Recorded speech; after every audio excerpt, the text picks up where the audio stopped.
live mula sa GMA Network Center. Ito ang 24 Oras. Magandang gabi po, Luzon, Visayas at Mindanao. Nadagdagan pa ng 13 ang mga sugatan sa paputok o pailaw ngayong huling Huwebes ng 2023. Nagbabalik sa listahan ng mga nakapinsala ang Watusi na matagal ng bawal at nalunok ng isang batang lalaki mula po sa Calabarzon. Lubhang mapanganib kung makalunok niyan dahil posible umanong humantong sa pagkamatay kung di maagapan. At mula po sa lungsod ng Maynila, nakatutok live si Marisol Abduraman. Marisol. Mel, Emil, Vicky, hindi tulad nung nakarang taon na 0 ang naapektuhan ng Watusi. Ngayon, may unang kaso nang naitala ang Department of Health. Isang batang 4 na taong gulang mula sa Calabarzon ang aksidente raw na nakalunok ng ipinagbabawal na watusi sa kanilang bahay. Ayon sa Department of Health, ito ang unang kaso ng watusi ingestion ngayong taon. Hindi na raw makontak ng DOH ang pamilya ng pasyente. Umaapila sila sa pamilya ng bata na ibalik sa ospital ang pasyente para mabigyan nila ng tamang medical attention. Ang mga sintomas daw kasi ng watusi poisoning, maaaring makita ilang oras matapos makalunok nito at tumagal ng ilang araw. Matagal daw ang paggamot sa poisoning at wala raw sinabi ang DOH na maaari nang pauwiin ang pasyente. Posible rin daw itong mauwi sa pagkamatay. Sabi ng Department of Health, karaniwang napagkakamalangke din ng mga bata ang watusi dahil sa itsura nito. Sa nakalipas na 20 taon, noong 2006 na itala ang pinakamaraming kaso ng watusi ingestion na umabot sa 13. Sa nakalipas na 5 taon, 1 o 2 ang naitalang kaso ng DOH ng watusi ingestion. Ayon sa mga doktor, lubhang mapanganib kung malunok ang watusi. Kabilang sa mga sangkap nito ang yellow phosphorus na nakakalason. Meron din itong potassium chlorate, potassium nitrate at trinitrotoluene o TNT. Ito ay nagiging lason pag ito ay nakarating sa ating tiyan. Nagsisimula po sila magkaroon ng reaction sa vitamin K, then magsisimula po magkaroon ng pagdurugo hanggang sa kamatayan na. Kung makakalunok ng watusi ang bata, pakainin ang biktima ng puti ng itlog. Tanggalin po yung pinaka-yellow ng itlog, sa paghiwalay lang po yung puti sa itlog. Kung ito po ay pediatric age group, painumin lang po ng mga around 6 to 8 egg whites. Okay. So ang trabaho po nito, binabind po niya yung pinaka-chemical na nalunok ng pasyente. Parang minamagnet niya yung pinaka-chemical para hindi na mag-produce ng further harm sa pasyente. Sa matanda, 9 hanggang 12 itlog naman. Wag na wag rin daw pasuksukahin ang pasyente. The more na pinapasukan natin, mas pinapakalat po natin yung chemical, lalo sa daanan po ng pagkain o yung sa esophagus po natin. Matapos mabigyan ng first aid, agad itinakbo sa ospital ang biktima para matingnan ng doktor. Ang fireworks-related injury area ng ospital handang-handa naman daw para sa posibleng pagdagsa ng mga pasyente. Ito ang fireworks-related injury area ng ospital. Dito idediretso ang mga biktima ng paputok. Ang lugar na ito ay exclusive lamang para sa mga FWRI cases. More on blast injuries kasi ito, so agapan talaga ang kailangan para ma-reserve yung pinaka-body parts. Binabantayan din ng ospital ang mga sakit na uso sa pagsalubong sa bagong taon, kabilang ang asthma, hypertension, stroke, pati ang acute gastroenteritis. Ang good news lang sa maghapon nating pagbabantay dito sa Jose Reyes Memorial Medical Center ay walang naisugod dito na biktima ng paputok, wala ring naitala sa nakalipas sa 24 oras. Nananatili namang nasa code white alert ang ospital. Ibig sabihin niyan ay 24 oras nang nakahanda ang kanilang mga doktor, mga nurse at mga hospital staff. Vicky. Maraming salamat sa iyo, Marisol Abduraman. Isa pang bawal na nauwi sa disgrasya, ang biglang pagpasok ng police mobile sa EDSA busway. Sa dashcam video, kitang napakabig ang bus dahil sa pagsulpot ng kotse ng pulis na akmang dadaan sana sa busway sa bahagi ng EDSA Santolan. Nabasag ang windshield ng bus matapos tumama sa railing. 5 pasahero rin ito ang nagtamo ng bukol at mga galos. Dinala sila sa ospital para lapatan ng lunas. Muling paalala ng Transportation Department, tanging mga otorisadong sasakyan lang ang pwedeng dumaan sa EDSA busway. Sinisikap pa naming kuhanan ng pahayag ang PNP. Nag-aalala po ang ilang pasahero na baka hindi umabot sa probinsya sa salubong sa bagong taon. Nakansela kasi ang biyahe ng ilang barko dahil sa epekto ng nagdaang bagyong Kabayan. At nakatutok si Maki Pulido. Kanselado ang alis ng 4 na biyahe ng To Go Shipping Line patungong Cebu, Cagayan, Iloilo, Bacolod, Ozamis at Palawan.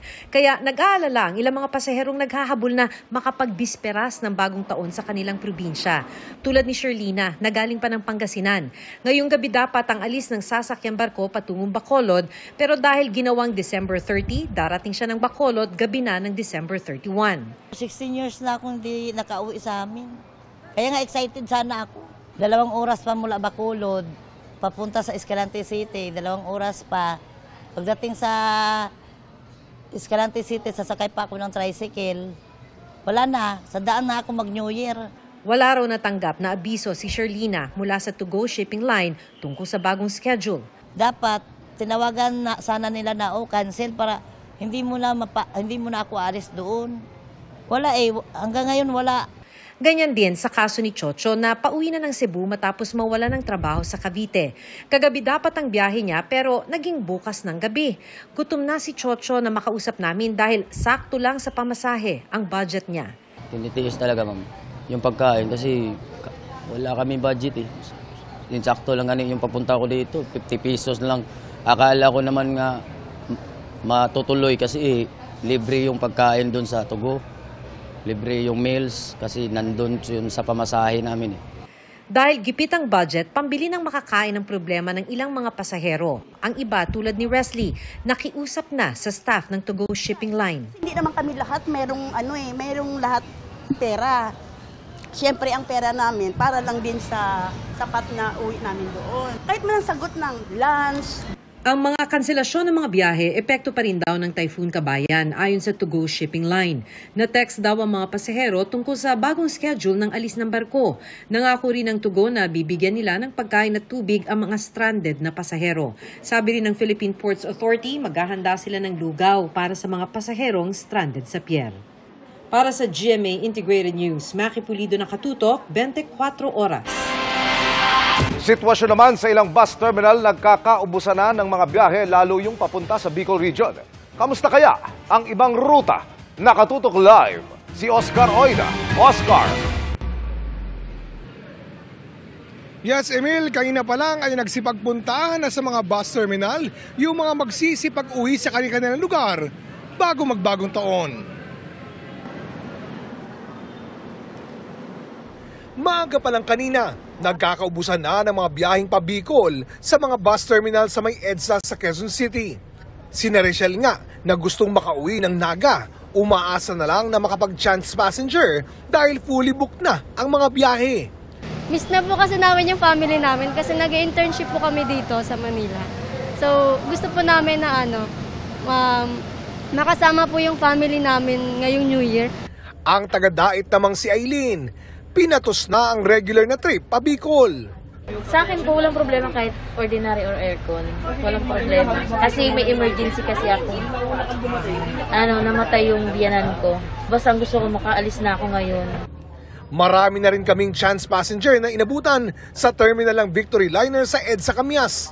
Karamihan sa kanila, papuntang Tugigaraw at Isabela. Wala po kasing plan Walang biglaan lang po kami ng anak ko. Kanina nga po nadudumpa ako sa likod. First time lang din po umuwi ng ganitong ng galing okasyon. Mas mahirap po palang sumakay. Mami, magantay ka lang dyan at kami makakauwi din. Pagtitiyak naman ng pamunuan ng bus company, may sapat silang bus para serbisyuhan ang mga nag-aabang ng masasakyan. May mga nakuha naman tayong mga special permit, kaya nagdagan yung mga biyahe natin. Para sa volume ng mga pasahero, itong mga chance passenger. Yan yung may mga special permit, nakakatakbo sa kanilang destination para nakakahakot din ng mga chance passenger. Kasi expected talaga natin dami pasahero. Wala pa namang siksikan sa iba pang mga bus terminal sa lugar, pero bukas sila inaasahan ang dagsa ng mga biyahero. Marami pa rin bus patungong Batangas at Pangasinan, pati mga biyaheng pa Olongapo City, Baguio City at Bulacan. Di lang po naubos, medyo nadidelay na gawa po ng mga traffic. Pero marami naman tayong dineploy na mga bus sa mga bawat terminal. Samantala, alas 4 ng hapon kanina ay umabot na sa mahigit 87,000 ang bilang ng mga pasahero sa PITX. Posible pa umunong umabot ito ng hanggang 150,000 ngayong araw. Fully booked na ang mga biyaheng Cagayan de Oro, Daet at Davao. Muling pinapaalalahanan ng mga biyahero na huwag nang magbitbit ng mga ipinagbabawal na gamit tulad ng butane, gasol, mga paputok, matatalas sa bagay at iba pa.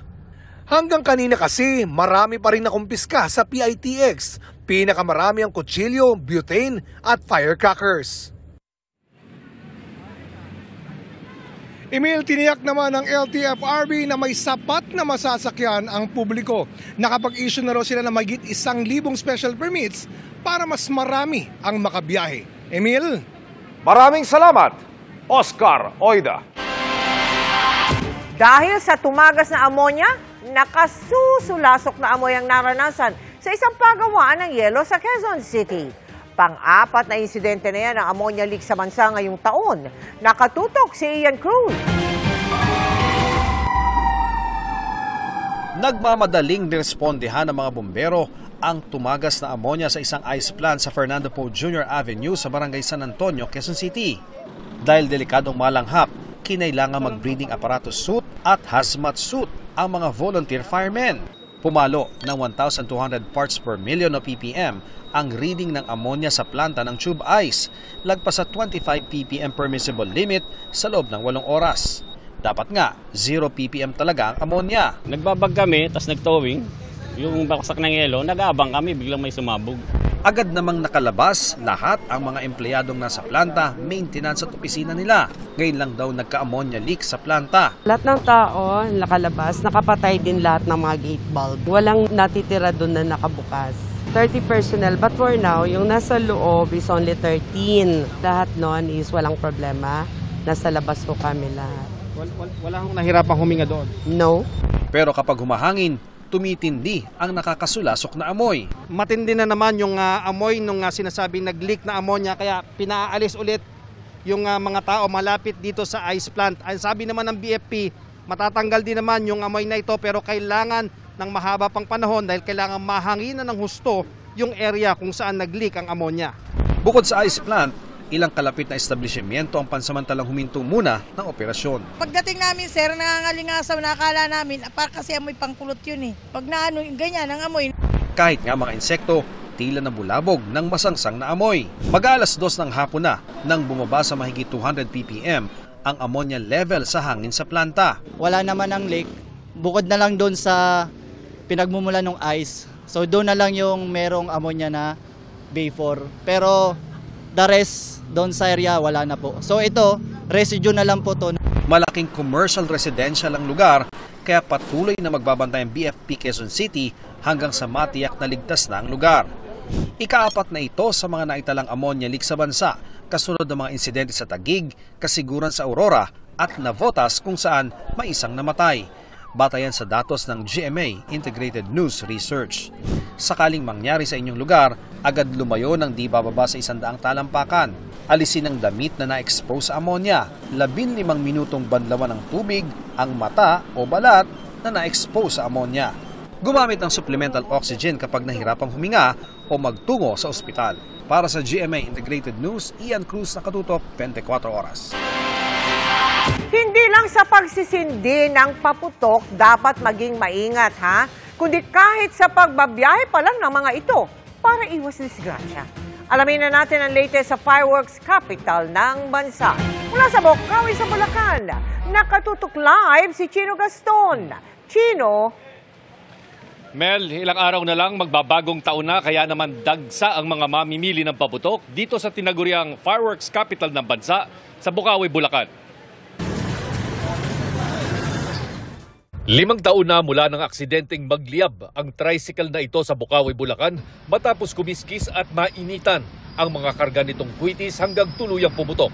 Bago niyan, meron ng batang nasawi sa pagsabog ng isa pang tricycle sa Norzagaray, Bulacan dahil naman sa paputok na hinihinalang dumikit sa mainit nitong tambutso. Para maiwasan ang mga ganitong pangyayari, kabilang ang tamang pagbibiyahe ng mga paputok sa ipinapaalala ng mga otoridad sa mga namimili ng paputok at pailaw sa Bukawi, Bulacan. Marami pa naman sa kanila ang dumayo pa at nagkakarga ng paputok sa kanilang mga sasakyan. Ang iba nakamotorsiklo, tricycle o di kaya nagko-commute lang. Ingatan lang yung pagtransport na hindi mahulog or nasa labas, mainitan or mabasa. Lalo na yung mga maulanan, yun ang mga nagko-cause ng spark pag natuyo, kusang puputok mga yan. Maski mga nagtitinda, inaayos na ang mga paputok bago pa iabot sa mga namimili. May sasakay naman po sa van, sa likod naman po namin nilalagay. Tapos may mga karton din para hindi sila mainitan. Sa dinainitan, okay. Safe na yun. Hindi magkokos. May dala kaming tuwalya talaga para itatabo namin sa may likod lang sa may namin. Hindi sa compartment sa likod talaga namin mismo para nakikita rin namin talaga. Namahagi rin ng pamphlet para sa iba pang pag-iingat. Bukod pa ang pagtitiyak na ligtas ang mismong pwesto ng nagbebenta ng mga paputok. Alinsunod sa safety standards ng BFP, may kanya-kanyang fire extinguisher ang bawat stall at mga drum ng tubig at buhangin sakaling mangyari ang hindi inaasahan. Bawal siyempre manigarilyo sa compound ng stalls para di maulit ang mga pagsabog at sunog na nangyari sa mga pwesto ng paputok sa Bukawi noong bisperas ng taong 2008 na tumagal noon ng 1 oras at ikinasugat ng 7 tao. May mga nakaantabay ding fire truck, ambulansya at mga bombero at pulis sa lugar. At kahit ligtas na maibiyahe ang nabili, paalala ng Health Department, ingat din sa pagsindi ng mga ito kahit pa yung legal. Sa mga naitalang fireworks-related injuries na abot 90 na, hindi raw nagkakalayo ang pinsalang dulot ng legal at illegal fireworks. Matindi po ang paalala, mga kapuso, ng ating mga otoridad sa pagsalubong sa bagong taon. At tila marami kasi ang excited na magpaputok sa pagsalubong ng bagong taon kung dami lamang ng mamimili ang ating pagbabasihan. Mel. Maraming salamat sa iyo, Chino Gaston. 3 araw bago ang deadline para sa consolidation ng mga PUV, maghain ng extremely urgent motion sa Korte Suprema ang ilang grupo para pigilan ito. Pero ang Transportation Department nanindigang mananatili ang deadline at nakatutok si Salima Refran. Nagpasaklolo na sa Korte Suprema ang iba't ibang transport groups at civil society organizations laban sa nakaambang deadline para sa consolidation ng mga prangkisa para sa PUV modernization sa araw ng Linggo. Naghain sila ng extremely urgent motion para sa issuance ng temporary restraining order o writ of prohibition para pigilan ang consolidation deadline na nakatakda sa bisperas ng bagong taon. Pag by January 1, 2024, wala pang TRO at ma-implement, kakansilahin ang libo-libong prangkisa sa buong bansa. Chaos ito. This is a disaster waiting to happen. Magkakaroon ng malaking transport crisis ngayon na darating na January. At alam natin yan na ang maepektuhan niya na hindi lamang yung kabuhayan ng mga driver at mga operator, kundi mismo yung ating economic sapagkat saan sasakay yung ating mga mamamayan. Pinakukomento naman ng Supreme Court sa naunang petisyon ng mga grupo ang mga respondent na Department of Transportation at sa Secretary Jaime Bautista at Land Transportation, Franchising and Regulatory Board at si Chairman Teofilo Guadis III. Binigyan sila ng 10 araw para magbigay ng komento sa petisyon na hiniling na ideklarang labag sa konstitusyon ang mga inilabas sa Department Order at Memo Circular ng DOTR at LTFRB. Sa inilabas namang pahayag ni Secretary Bautista, sinabing nananatili ang consolidation deadline. Mayorya na raw ang natanggap nilang suporta mula sa mga operator, lalo't 70% na raw ang nakilahok sa proseso ng konsolidasyon. Buo raw ang commitment ng gobyerno na maipatupad ang programa para maibsan ang paghihirap ng mga commuter at magkaroon ng malinis at ligtas sa pampublikong transportasyon. Para sa GMA Integrated News, Salima Refran, nakatutok 24 oras. Bukod sa bilog na prutas, mabili na rin ngayon ang mga malalagkit na higit naman sa swerte ang dala umano. Kung ano ang sinisimbolo niyan, alamin natin sa live na pagtutok ni Mariz Zumali. Mariz! Emil, it's that time of the year na naman, ika nga, na mas mabenta na muli ang mga pagkaing matatamis at malalagkit para ang pamilya buong taon din daw sama-sama at dikit-dikit. Galing Pandasmariñas, Cavite ang pamilya Hopelos para mamili ng mga tikoy at mooncake rito sa Binondo. Panregalo raw sa mga kapitbahay at panghanda na rin sa medianoche. Yung matamis para magsama ng nagmamahalan, matiwasay, tsaka malagkit, di ba po? Para magkasama na hindi magkahiwalay din. At marami pang ganyan ang paniniwala. Para magsama-sama po. Hindi po kami nag-iwalay. Pati nga magbabarkada, bukod sa tikoy, pasok din sa kanila ang butchi. Para mas mag-stick together pa yung friendship namin. Tama mga friendship! Ayun po. Lifetime friendship. Meron ding tindahang may Filipino twist ang alok. Presenting Tikoy Bumbong. Pero kahit classic Pinoy, patok na patok. Merong ube halaya at leche flan. Kung gusto makamura, ang bilao ng bibingka sa latik na ito, 500 pesos lang para sa 40 tao o mahigit 12 pesos lang kada isang tao. Para po sa mga Pilipino, para magdikit-dikit po yung pamilya. Sa isang buong taon po parang sweet. Pero saan ba nagmula ang paniniwalang ito? Ayon sa isang Philippine Studies expert, ang tradisyong paghahain ng mga kakanin o malagkit tuwing may okasyon, ginagawa na ng mga Pinoy bago pa tayo sakupin ng mga Kastila. Una, produkto talaga natin to. Agricultural na bansa tayo. At ang Disyembre, ito yung anihan eh. Parang celebration din ito dahil after ng malaking harvest. Sumisimbolo rin daw sa close ties ng pamilyang Pinoy ang pagkain ng kakanin tuwing may okasyon tulad ng Pasko at Bagong Taon. Sama-sama, hindi maghihiwalay. No? Yun ang pangunahin sa mga Filipino. So sinisimbolo yan nung mga kakanin na inihahain sa atin. Bagamat mabili na ang mga tikoy at kakanin araw-araw, tandang ilagay yan sa ref para di agad mapanis. Emil, wala naman daw masama kung maniniwala sa ganitong mga pamahiin. Ang mahalaga lang daw ay samahan din ito o haluan ng gawa at dasal para ang pamilya ay talagang magsasama ng matiwasay at punong-puno ng pagmamahal. Happy New Year in advance to you, Emil. At para sa GMA Integrated News, Mariz Umali nakatutok, 24 oras. Maraming salamat, Mariz Umali. Pantaboy umano ng malas ang ingay ng bagong taon, pero sa mga alagang hayop, stress ang dulot niya. Kaya may tip ang ilang eksperto para makalma sila. Nakatutok si Tina Pangiliban Perez. Makulay, maingay, at nakakaaliw panoorin. Pero hindi para kay Gray, ang 2-year-old na alaga ni Eduardo Palting.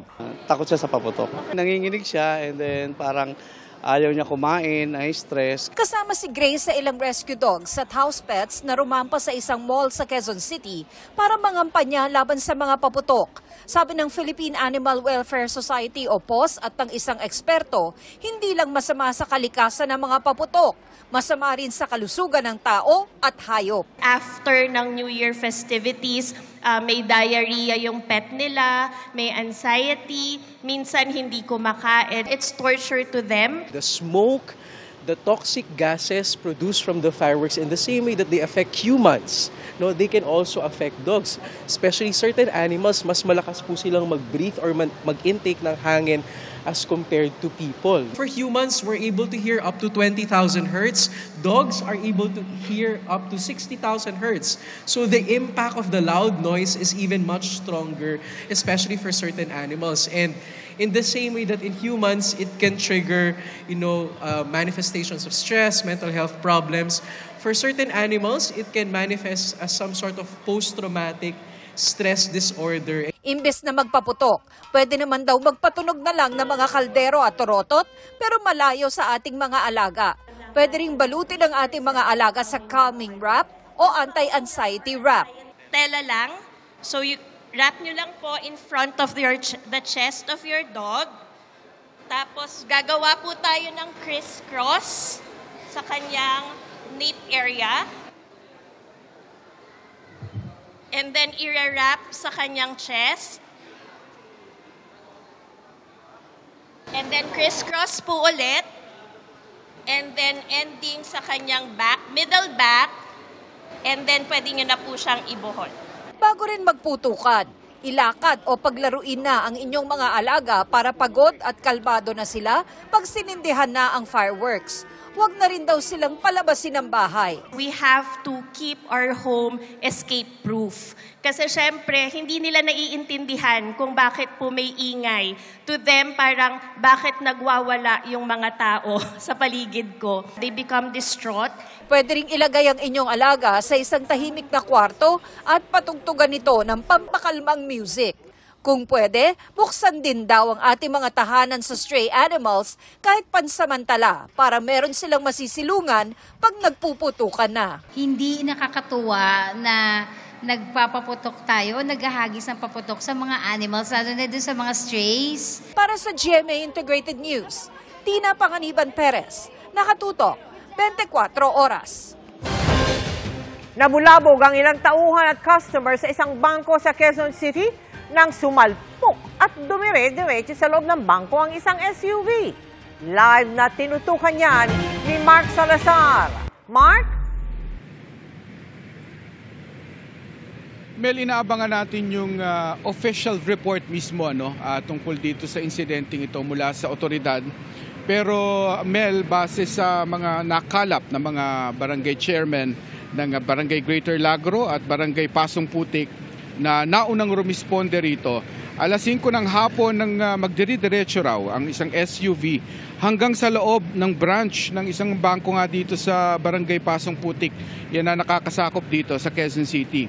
Banking hour pa noon, kaya ang bangko ay may mga tao pa sa loob. At ayon sa mga barangay chairman na ito, 6 ang kanilang nakitang nasaktan at isinakay sa mga ambulansya. Itinakbo sila agad sa pagamutan, sa Tala daw yung iba, Tala Hospital, ang iba naman ay sa Commonwealth Medical Center. At inaalam natin sa ngayon ang kanilang kalagayan. Ayon pa rin sa mga barangay officials, kabilang sa nasaktan ang ilang bank employee mismo, isang security guard yung nakita nilang isinakay sa ambulansya at ilang kliyente ng bangko. Ang driver ng SUV kasama ang kanyang misis ay mga kliyente rin na paalis na raw sana ng bangko at paatras na kung bakit naman umarangkada pa. Nasa kustodiya na ng pulisya ang driver at patuloy na iniimbestigahan ang insidenteng ito at kung paano nangyari. Mel. Maraming salamat sa iyo, Mark Salazar. Buhay na buhay at napuno ng kulay ang isa sa pinakamalaking ilog sa bansa sa pagparada ng makukulay na bangka sa Cotabato City. Ano kaya ang napakahalagang kwento sa likod ng fluvial parade na ito? Kuya Kim, ano na? Umagos kamakailan ng kasiyahan, kultura at kasaysayan sa second largest river system sa ating bansa, ang Rio Grande de Mindanao, sa paglayag ng makukulay na bangkang ito na kung tawagin, Ginakit. Ang Ginakit Fluvial Parade, isa sa mga highlight ng taunang Sheriff Kabunsuan Festival sa bayan ng Cotabato. Meron tayong isang big boat, yun po ang boat ng Office of the Chief Minister ng BARM. 12 medium boats, kasama po doon yung boat ng LGU Cotabato. 85 small boats ng mga barangays, ng mga different line agencies po dito sa BARM. Isa sa mga nagdisenyo ng mga ginakit, si Muhammad. Marami po kami kasi medyo matagal din po itong ginagawa. Ang nagbigay buhay sa disenyo ni Muhammad, ang iba't ibang tela mula Mindanao na pinalamuti sa mga bangka. Ang mga material po ay tinatawag nila mga pandalan, sambulayang, saka iba pang mga tela. Abutin po ng 1 linggo po ang paggawa nitong ginakit. Pero alam niyo ba na ang paglayag ng mga ginakit sa Cotabato City hindi lang basta isang selebrasyon. Paggunita kasi ito sa isa sa pinakaimportanteng yugto sa kasaysayan ng ating mga kapatid na Muslim sa bansa. Kuya Kim, ano ang ginugunita sa Ginakit Fluvial Parade? Kuya Kim, ano na? Ang ginakit nagmula sa salitang Magindanaoan nang ibig sabihin a convoy of boats. Ang paglayag ng mga ginakit sa Rio Grande de Mindanao tuwing Disyembre, pagkunita sa pagdating ng Arab missionary na si Sharif Muhammad Kabungsuan sa Mindanao at ang pagpapakilala nito sa relihiyong Islam sa lugar, mahigit 500 taon na nakakaraan. Sa taon-taong paglayag ng mga ginakit, hangad ng lokal na pamahalaan ng Cotabato City na maging daan ito para mas makilala pa lalo ang napakakulay na kultura at kasaysayan sa Mindanao. Sa pamamagitan ng pagdiriwang nito, nagbibigay tayo ng halaga sa mga yaman ng kultura ng Mindanao at nagtataguyod sa pag-unlad ng aspeto ng pagkakaisa at pag-uunawa. Laging tandaan, importante ang may alam. Ito po si Kuya Kim at sagot ko kayo 24 oras.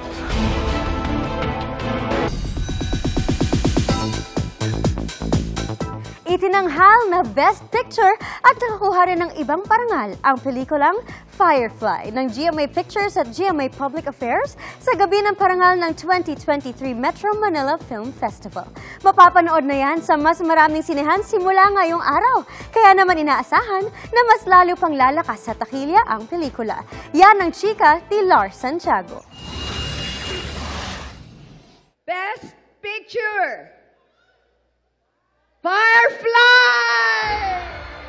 Walang pagsidla ng tuwa ang cast at production team ng pelikulang Firefly ng tanghaling Best Picture sa 2023 Metro Manila Film Festival. Ito ang entry ng GMA Pictures at GMA Public Affairs sa Film Fest. Tinanggap ng grupo sa pangunguna ni GMA Senior Vice President at GMA Pictures President Annette Gozon Valdez ang pinakamataas na karangalan. We're just very thankful na nabigyan kami ng ganitong award.